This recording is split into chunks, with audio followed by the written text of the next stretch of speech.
Sam DEHNE, the Encyclopedia of Reno Government, kind of sort of making up for the 2 minutes I thought I lost on that last one since I thought I was getting 5 minutes. But anyway, neither here nor there, I left out a very critical thing. I go about the community and people come up to and ask me, and if there's any, well, they ask me lots of stuff. But there's one thing that's probably the #1 thing in the back of everybody's mind that you never hear about. Certainly you never hear about it from the media mouses anymore, and that is, where does the Reno train trench debt stand? The last that was heard, the city stopped making payments about 2 years ago, and who knows how much it is now.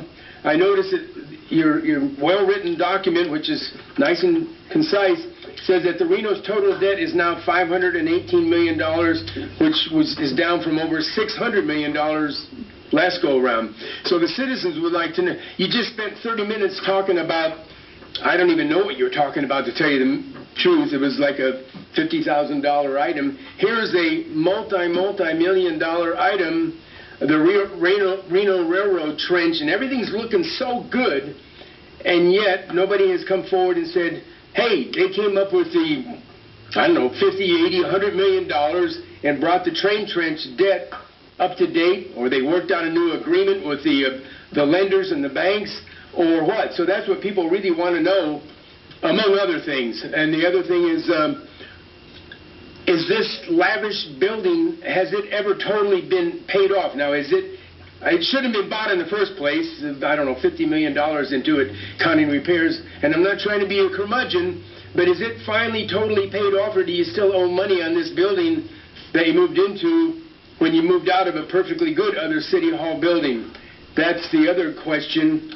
And the last item that people never, the citizens out there do understand it, but they don't really know.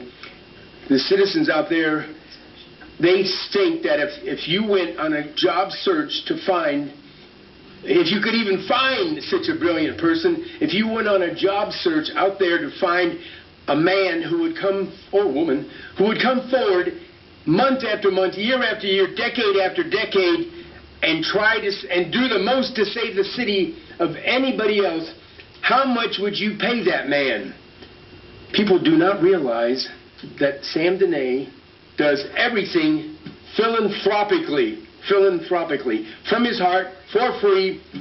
So there's a couple of questions that weren't addressed, but at least I threw them out there for my YouTube channel people.